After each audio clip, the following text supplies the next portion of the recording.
আসসালামু আলাইকুম। কেমন আছেন সবাই? আশা করছি যে যেখানে আছেন সবাই ভালো আছেন এবং সুস্থ আছেন। আল্লাহর রহমতে আলহামদুলিল্লাহ আমিও ভালো আছি। তো আপনাদের ভাইয়াকে বলেছিলাম যে শুকনা খাবার শেষ হয়ে গিয়েছে। তো ও হচ্ছে বিস্কিট তারপরে সাথে ময়দা নিয়ে আসছে। আর আমি বলেছিলাম যে বড়ি কিনে নিয়ে আসো তো, কারণ এখন দেখতেছি বাজারে বড়ি উঠেছে। আরেকদিন বাজারে গিয়েছিলাম। তো ও অল্প করে নিয়ে আসছে যে ভালো হয় কিনা এজন্য।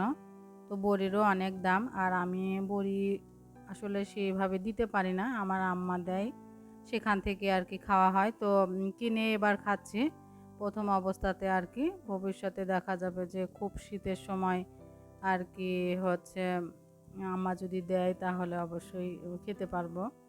তো এখন আপাতত কিনেই খাই, যেহেতু নিজে দিতে পারি না। আর বড়ি দেওয়ার কিন্তু অনেক ঝামেলা, আসলে একার পক্ষে এগুলো দেওয়া সম্ভব হয় না। তো বিস্কিট টিস্কিটগুলো সব আমি কৌটাতে রেখে তারপরে রাত্রে আর কি খাওয়া দাওয়া শেষ করে ঘুমিয়ে পড়ছিলাম, যেহেতু ভিডিওটি রাত্রে থেকে শুরু করে দিয়েছিলাম। তো পরের দিন সকালবেলা উঠে অনেকটা ভাত ছিল। আগের দিন যে ভাত রান্না করছিলাম আপনাদের ভাইয়া খাইছিল না, তারপরে বাচ্চারা মোটামুটি অল্প করে খাইছিল, অনেকটা ভাতই ছিল। তো সকালে উঠে আর রুটি বানালাম না, যেহেতু ভাত আছে, আর ভাত থাকতে রুটি বানালে দেখা যাবে কি ভাতটা নষ্ট হয়ে যাবে। আর আমার অনেক দিন ধরে না এভাবে ভাত মাখানো খেতে ইচ্ছে করতেছিল। তো ভাত ওইভাবে থাকেও না, আবার হচ্ছে খাওয়াও হয় না। তো ভাবছিলাম যে আর কি এই ভাতটা বাহিরে রেখে দিই, তাহলে একটু নরম নরম হলে মাখিয়ে খেতে ভালো লাগে। আর ফ্রিজে রেখে দিলে তো শক্ত হয়ে যায়। তো সরিষার তেল আর কাঁচা মরিচ পেঁয়াজ দিয়ে লবণ দিয়ে একদম চটকিয়ে মাখিয়ে আমি আর আমার বড় ছেলে খেয়ে নিয়েছি। তো খেতে ভালোই লাগলো, আর আমি তো ভাত একদমই নষ্ট করি না।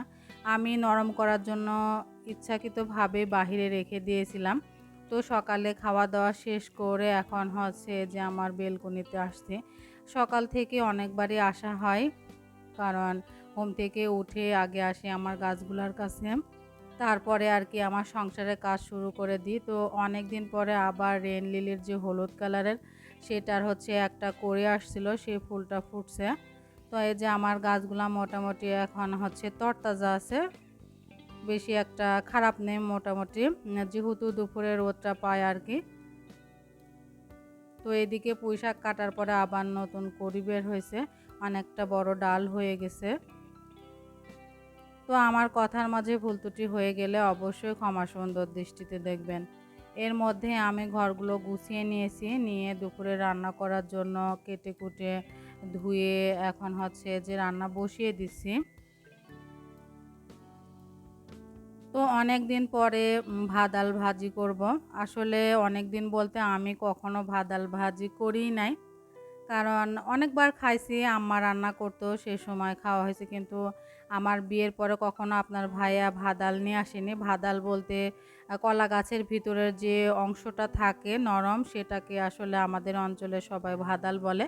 এক এক অঞ্চলে এক এক রকমের ডাক দেয় আর কি। তো আমাদের অঞ্চলে ভাদালি বলি, এজন্য আমার যেটা অভ্যস্ত আমি সেটাই বলার চেষ্টা করতেছি।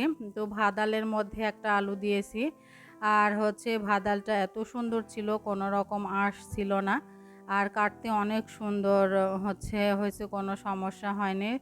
অনেক ভাদালের আঁশ থাকে কেমন যেন হচ্ছে একটু আঠালো আঠালোও থাকে। তো এই ভাদালটা একদমই ভালো ছিল, আর খেতেও মজা হয়েছিল, যেহেতু আমি পরে ভয়েস দিচ্ছি। আর ভাদাল কাটার সঙ্গে সঙ্গে একদম কালো হয়ে যাচ্ছিল। ভাদালে প্রচুর পরিমাণে আয়রন থাকে, কলাতে আয়রন থাকে, কলার প্রত্যেকটা জিনিসে আয়রন থাকে, যেমন কলার মোচা, তারপরে ভাদাল, তারপরে কলা, তারপরে যে কাঁচা কলা তরকারি রান্না করে খাওয়া হয় সেটাতেও আয়রন থাকে। আয়রন জাতীয় জিনিস কিন্তু খুব তাড়াতাড়ি কালো হয়ে যায়। তো ওইদিকে আমি ভাজি করতে দিয়ে এদিকে আমার বাসি থালা বাসন জমেছিল।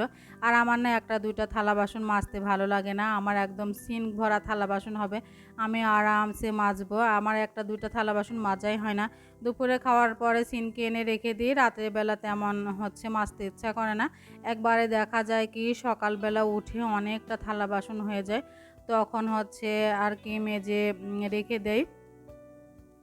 তো তো যার যেমন অভ্যাস, কেউ একটা দুইটা মেজে নেয়, কেউ আবার হচ্ছে অনেকগুলা মাজে। তো আমি হচ্ছে সবসময় মেজে রাখি, আবার অনেক সময় হয় কি যে অনেকটা জমা পড়ে যায় আর কি। সবসময় তো আসলে ভালো লাগে না কাজ করতে। অনেক সময় দেখা যায় কি একটা দুইটা মেজে রেখে দিলাম, কাজ কম তখন হয়ে যায়। আবার অনেক সময় ওই যে জমা পড়ে যায়। আর দুপুরের পরে তেমন আমার বেশি একটা কাজ করা হয় না বললেই চলে। তো আমার কিন্তু ভাজিটা করা হয়ে গেছে। আপনারা কিন্তু দেখতেই পেয়েছেন একদম নরম ছিল। কোনো রকম হচ্ছে পানিও দিতে হয়নি। তেলের সাহায্যে আর কি নাড়াচাড়া করতে, করতে ভাজিটা সুন্দর তেল উঠে, উঠে আসছিল। সেই সময় আর কি ভাজিটা হয়ে গেছে। তো ভাজিটা ঢেলে আমি ওই কড়াইয়ে যে তেলাপিয়া মাছ ধুয়ে নিয়েছি, নিয়ে হলুদ লবণ মাখিয়ে এখন হচ্ছে একটু ভেজে নিচ্ছি। কারণ আমি মাছ না ভেজে রান্না করি না। এখন কেন জানি না মাছ না ভেজে রান্না করলে কেমন যেন একটু গন্ধ গন্ধ লাগে। আগে দেখছি আমার মা চাচিরা মাছ কষিয়ে রান্না করতো, তাতে খেতে অনেক মজা লাগতো। আর তরকারি যে কি টেস্ট হতো কি বলবো। আসলে এখন এত রান্না করি কিন্তু সেই আগের স্বাদ আর খুঁজে পাই না। আমি তো অনেক মিস করি যে আগের দিনের যে রান্না বান্নাগুলা, যখন আমরা যৌথ ফ্যামিলিতে ছিলাম তখন আসলে একটা অন্যরকম আনন্দ কাজ করতো। আসলে যৌথ ফ্যামিলিতে সুবিধাও আছে আবার অসুবিধাও আছে। তো আমি মনে করি যে যৌথ ফ্যামিলি ভালো, সবাই মিলেমিশে একসাথে থাকাই আমার কাছে ভালো মনে হয়। তো এদিকে কিন্তু আমি লাউ দিয়ে আমার হচ্ছে তেলাপিয়া মাছ রান্না করা হয়ে গেল। সাথে ৪ টা বড়িও নিয়েছি। বড়িগুলা মোটামুটি ভালো ছিল। আসলে হাতে বানানো জিনিস আর বাজারে কেনা জিনিসের মধ্যে অনেক তফাৎ থাকে। বড়িগুলা একদম নরম ছিল। একদম বলকের উপরে দিয়েছিলাম, তাতে সিদ্ধ হয়ে গিয়েছিল। মানে একদম আর কি পাতলা, পাতলা বড়ি ছিল। অনেক অঞ্চলে অবশ্য বড়ি চিনবে না, কিন্তু আমাদের উত্তরাঞ্চলের মানুষ বড়িটা খুব পছন্দ করে। কালাইয়ের যে ডাউল আছে সেই ডাউল দিয়ে বানাইতে হয় আর কি। তো এখন হচ্ছে ছেলের টিফিনের জন্য নুডলস রান্না করতেছি, সাথে ছোট ছেলেকেও দেব, এজন্য 2 প্যাকেট নুডলস নিয়েছি। আমার আজকের ভিডিও যদি আপনাদের ভালো লাগে তাহলে অবশ্যই আমার পেজটি ফলো করে রাখবেন আর ইউটিউব চ্যানেলটি সাবস্ক্রাইব করে রাখবেন। আর আমার ভিডিওটি কেমন হয়েছে অবশ্যই সুন্দর একটি কমেন্টের মাধ্যমে জানিয়ে দিবেন। তো সবাই ভালো থাকবেন, সুস্থ থাকবেন। আল্লাহ হাফেজ।